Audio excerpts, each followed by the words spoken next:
você tá fazendo aí? Fala, meus amigos, tudo bem com vocês? Bom, para quem não me conhece, meu nome é Guilherme Pesaroli, faço oceanografia pela Universidade de São Paulo e no vídeo de hoje vim aqui estar falando para vocês um pouco mais sobre a influência da temperatura na atmosfera. Eu quero explicar quais são as camadas presentes na atmosfera, como que é formada a corrente de jato e quais foram as causas possíveis aí para as anomalias de temperatura que a gente vem avistando aí por todo o globo, tanto temperaturas positivas quanto temperaturas negativas. Bom, para quem já viu aí o meu último post, sabe que a atmosfera ela pode ser dividida em três camadas: na baixa atmosfera, média atmosfera e alta atmosfera. Mas além disso, se a gente for observar a temperatura, o comportamento vertical da temperatura por toda a atmosfera, a gente também pode ter um outro tipo de divisão, denominando aí 5 camadas: a troposfera, estratosfera, mesosfera, termosfera e exosfera. Bom, bora falar então um pouquinho aí rapidão dessas camadas. Primeiramente, a gente tem a troposfera. A troposfera é a única camada aí presente na baixa atmosfera, ocorrendo aí até cerca de 10 km de altitude, e é nessa camada onde a gente tem aí grande parte da vida de todo o planeta. Em relação ao perfil vertical de temperatura nessa camada, o que a gente pode observar é uma diminuição do gradiente de temperatura. É o gradiente de temperatura média, né? Mas o que é esse gradiente de temperatura? Estou falando grego, né? Gradiente de temperatura nada mais é do que a diferença de temperatura, né? Então você pega a menor temperatura e a maior temperatura e vê qual é essa diferença. Mas além disso, né, o que é importante de saber sobre essa camada? Bom, a troposfera, por ser a última camada, né, se a gente olhar de cima para baixo, ela acaba sofrendo uma grande influência aí da gravidade. E o que essa gravidade acaba causando nessa região? Ela acaba fazendo que tenha um aumento das concentrações dos gases atmosféricos. E por que isso acontece, né? Então a gravidade ela vai comprimir esses gases contra a superfície. E aí nessa compressão ela acaba acumulando esses gases na região da troposfera, que vai ter aí então cerca de 80% dos gases atmosféricos. Dentre esses gases a gente tem o nosso querido O2, né, o nosso oxigênio. Então uma curiosidade, parece muito clara, mas às vezes a gente fica na dúvida, é o porquê que a gente vai ter mais oxigênio em regiões mais perto do oceano. É por conta simplesmente da gravidade. Ou seja, né, se a gente for pegar uma região que está no nível do mar, a concentração de oxigênio vai ser ótima, vai ser perfeita aí para que haja vida da forma que a gente tem aqui no planeta. Mas se a gente for aí para regiões um pouco mais distantes do litoral, com altitudes elevadas, a gente já vai ter aí uma diferenciação, já vai ter uma evolução aí desses seres que vivem nesse ambiente por conta do oxigênio, né? A gente vai ter uma menor concentração de oxigênio. Por isso que é tão difícil aí escalar o Everest e outras montanhas, né? Quando você passa aí de 1.000, 2.000 quilômetros, né? A concentração de oxigênio fica bem baixa nessas regiões, então realmente fica bem difícil aí de conseguir respirar. Mas, além disso, né, além do oxigênio, o que a gente tem nessa camada é a concentração dos gases estufa.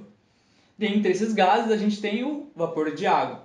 O vapor de água é um dos principais gases estufa e ele, junto com a umidade, é quem providencia as chuvas, né, as tempestades. Por isso que também somente nessa região que a gente vai encontrar os fenômenos atmosféricos, né? Você não encontra esses tipos de fenômenos nas outras camadas. Então, resumindo aqui, o que é a troposfera?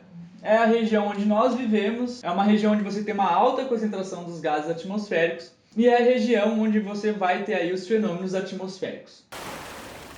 Bom, bora falar então aí da nossa segunda camada, a estratosfera. Esta é uma camada que ocorre até cerca de 50 km de altitude.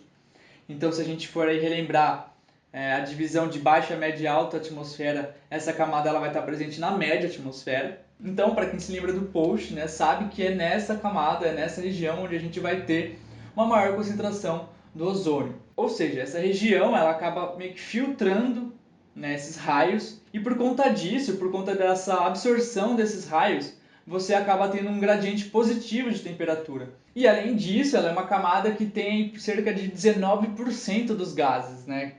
Ou seja, só na primeira e na segunda camada a gente já tem praticamente toda a concentração dos gases atmosféricos presente no planeta. A mesosfera é a nossa terceira camada, né? Estando aí acima da estratosfera. Essa camada ela vai correr até cerca de 80 km de altitude, portanto ela já está presente na nossa alta atmosfera. E ela vai apresentar aí um decréscimo de temperatura que vai chegar até cerca de menos 90 graus. Ou seja, né, nessa região a gente vai ter um gradiente negativo de temperatura. E por conta aí dessa altíssima temperatura baixa, a gente acaba definindo essa camada como a camada mais fria da atmosfera. Apesar dessa camada ser pouco estudada, né, a gente já sabe aí alguns efeitos positivos que ela traz pra gente. Uma curiosidade interessante é que você vai ter aí a destruição de meteoros nessa camada, principalmente por conta da densidade dos gases presentes nela. Ou seja, né, quando o meteoro ele penetra essa região, ele acaba sofrendo uma desaceleração. E nesse processo de desacelerar, ele acaba sofrendo uma combustão. Ou seja, né, se você não tem meteoros caindo pelo planeta e, enfim, não observa tanto esses fenômenos, é principalmente por conta dessa camada. A nossa quarta camada é a termosfera. Ela ocorre até 300 km de altitude, mas não tem o seu limite muito bem definido.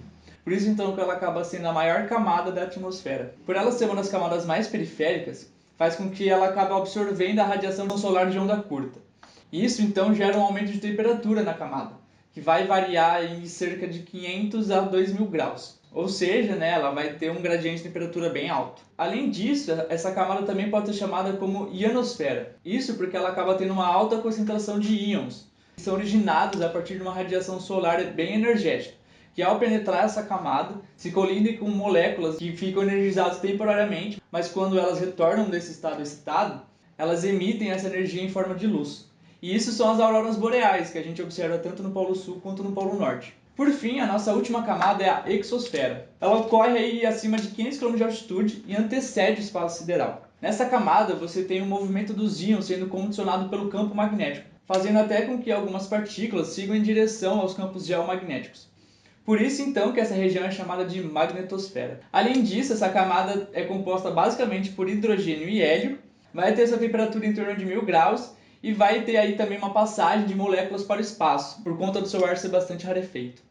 Entre as camadas atmosféricas, você vai ter regiões onde o gradiente de temperatura é zero. Essas regiões são denominadas como tropopausa, estratopausa e mesopausa. Mas para o vídeo de hoje, vou estar mais focado na tropopausa. A tropopausa ela é uma zona descontínua que intercede a troposfera e a estratosfera. Uma das características desses limites é a suposição de uma inversão térmica, ou seja, é por isso que você vai ter aí essa inversão dos gradientes, que começa negativo na troposfera, passa a ser positivo na estratosfera, depois volta a ser negativo na mesosfera e volta a ser positivo então na termosfera. Ao contrário do que muita gente acha, a troposfera ela não é contínua. A sua altitude ela varia dependendo da sua latitude, sendo maiores nas regiões entre os trópicos e menores para as regiões polares. Isso se dá por conta dos movimentos convectivos, que na região entre os trópicos são mais intensos, devido a uma maior incidência de radiação. À medida que se avança das latitudes médias e dos trópicos, você vai observar quebras nessa troposfera. E coincidentemente, nessas quebras você também encontra as correntes de jato.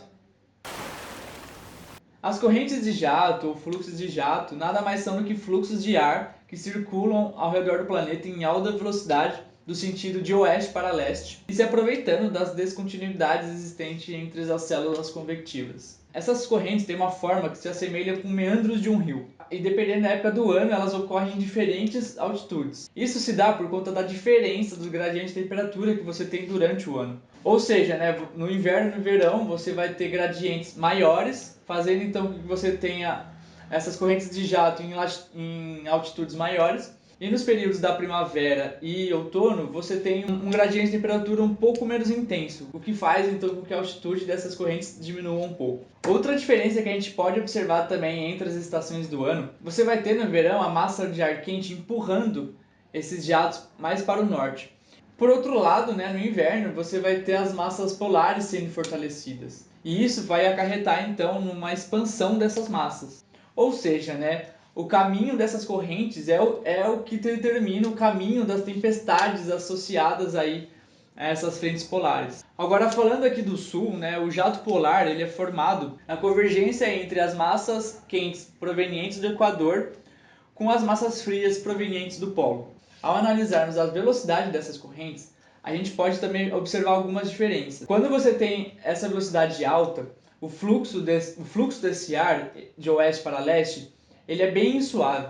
Entretanto, quando você tem uma diminuição dessa velocidade, o que você observa, né, são ondas se acentuando e formando vales e cristas, formando assim áreas de alta e baixa pressão. Bom, para quem não se lembra, aí no inverno deste ano, no mês de julho, muitas regiões do Brasil bateram temperaturas muito abaixo do normal.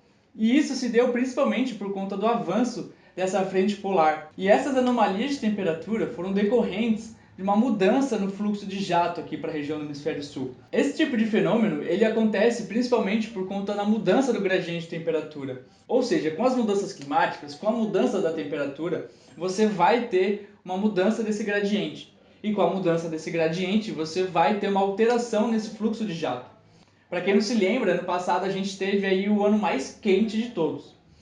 E não se sabe ainda se foi essa a causa, mas se sabe que houve uma mudança aí no fluxo do jato, porque você teve uma diminuição da sua velocidade. E foi essa diminuição então que permitiu com que você tivesse a penetração da frente polar. E assim trazendo essas temperaturas bem frias para a região do hemisfério sul. Portanto, meus amigos, fica bem claro que com as mudanças climáticas a gente vai sim ter uma alteração aí do nosso clima, porque com o aumento de temperatura, com as mudanças de temperatura, você tem uma mudança no gradiente de temperatura. E se você tem uma mudança no gradiente, você altera aí todo o fluxo de corrente que a gente tem na nossa atmosfera. Por isso, meus amigos, que eu bato tanto na tecla que a gente tem que parar para pensar sobre as mudanças climáticas. A gente tem que pensar nas mudanças dos hábitos, não só pelo bem do planeta, mas pelo nosso bem. A gente tem que começar a se adaptar, porque a gente vai ter que mudar, não vai ser possível continuar vivendo assim. O sistema ele não funciona dessa forma, ele acaba sobrecarregando todo o planeta e, consequentemente, isso acaba gerando aí toda uma desarmonia na natureza. E agora, né, a pandemia, eu acho que ela foi um primeiro sinal aí da natureza mostrando pra gente quais são os possíveis impactos da ação antrópica. E, enfim, se a gente não aprender com esse recado, se a gente continuar do jeito que a gente está, realmente o cenário vai ser muito caótico. 2050 tá logo ali, eu vou ter 50 anos, muitos de vocês que me assistem também poderão estar vivos. A gente tem que parar pra pensar que não vão ser nossos filhos, não vão ser nossos netos, vamos ser nós. Nós é que vamos sofrer com isso. Então a gente precisa se juntar, a gente precisa se unir para poder mudar. Portanto, meus amigos, vamos conscientizar o máximo de pessoas que a gente possa. Vamos compartilhar a informação, vamos nos unir, porque é só assim que a gente vai conseguir reverter essa situação que já está muito difícil de reverter. O relatório do IPCC, que eu vou estar comentando mais pra frente, ele traz algumas previsões do que pode acontecer. E, enfim, isso é um papo para um próximo vídeo. Até mais, meus amigos!